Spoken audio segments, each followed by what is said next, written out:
पाठ 7 लोकहितम मम करणीयम। इस पाठ के अनुवाद, भावार्थ और संस्कृत व्याख्या हमने देखी। आइए अब हम पाठ्य पुस्तक के प्रश्नोत्तर देखते हैं। सबसे पहले वस्तुनिष्ठ प्रश्न दे रखे हैं।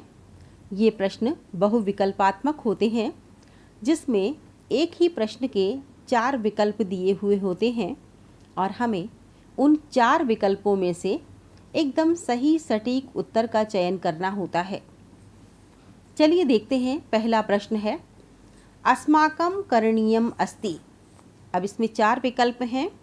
निर्धनानां सहाय्यम, रोगिणां सेवाम, ज्ञानस्य धनस्य च दानम और चौथा दे रखा है लोकहितम।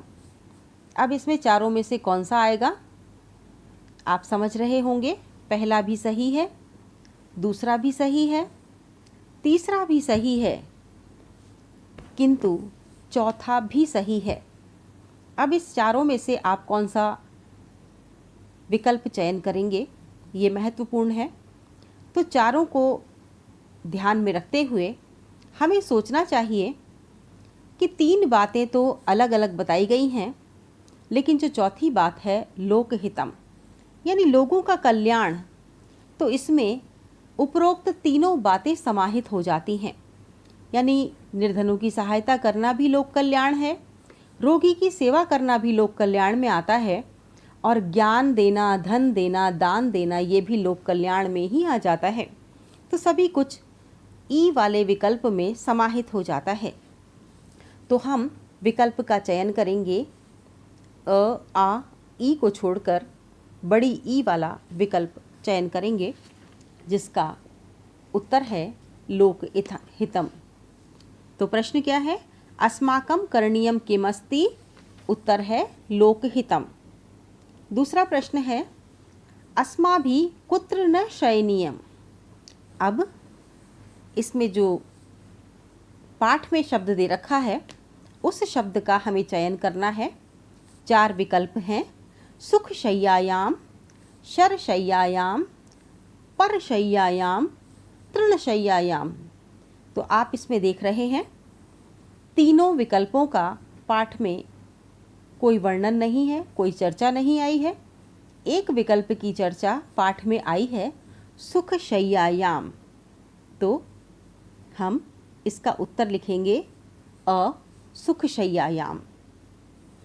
तीसरा प्रश्न है, लोकहिताय कदा जागरणीयम।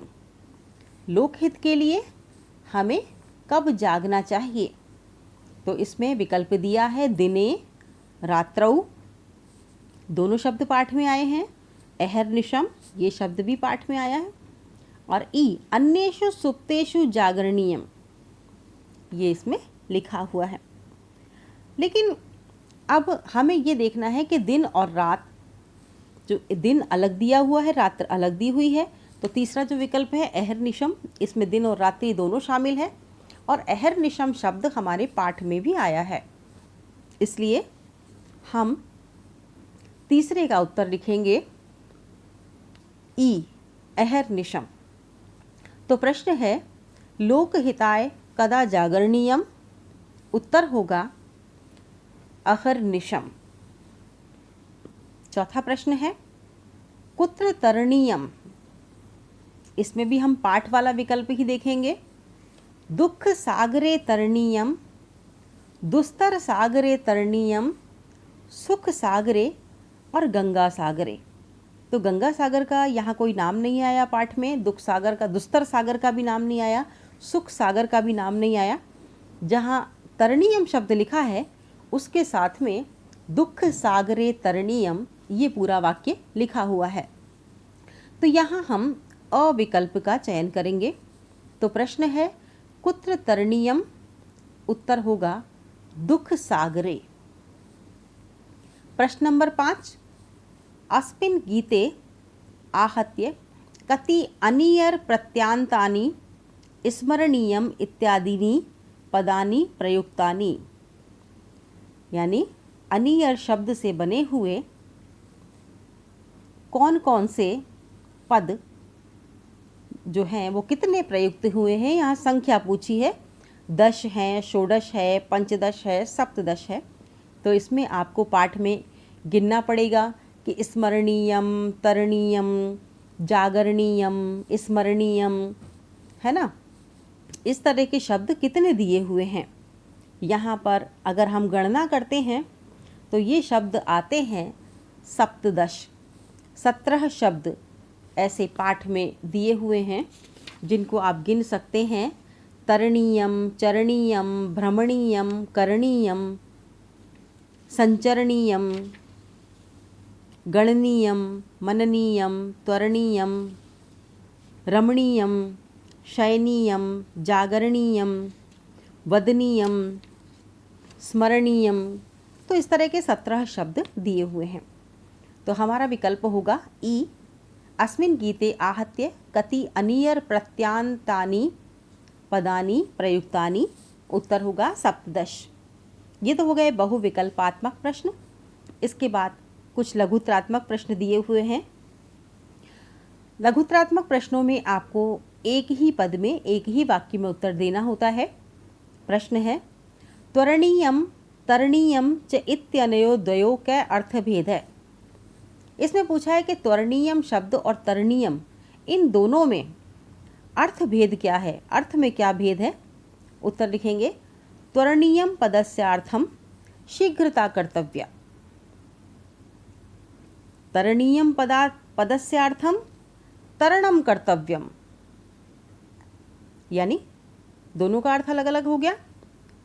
त्वरणीयम शीघ्रता करनी चाहिए और तरणीयम तैरना चाहिए। प्रश्न नंबर 2 है, अस्माभिः कुत्र संचरणीयम। हमें कहाँ संचार करना चाहिए, कहाँ हमें चलना चाहिए, जाना चाहिए। उत्तर है, ये बंधुजना गहनांधकारे गहनारण्ये घनांधकारे गह्वरे च स्थिता तत्र अस्माभिः संचरणीयम।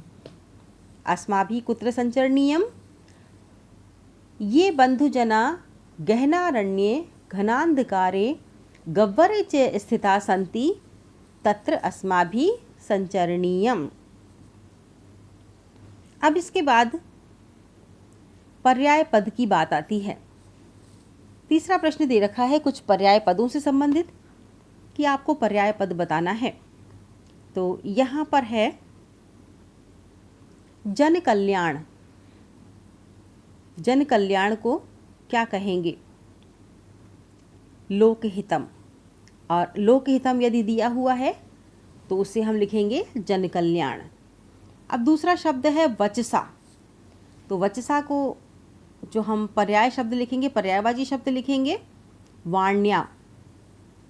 चरणीयम का चलनीयम, बंधुजना का बांधवा, घनांधकारे तमसी।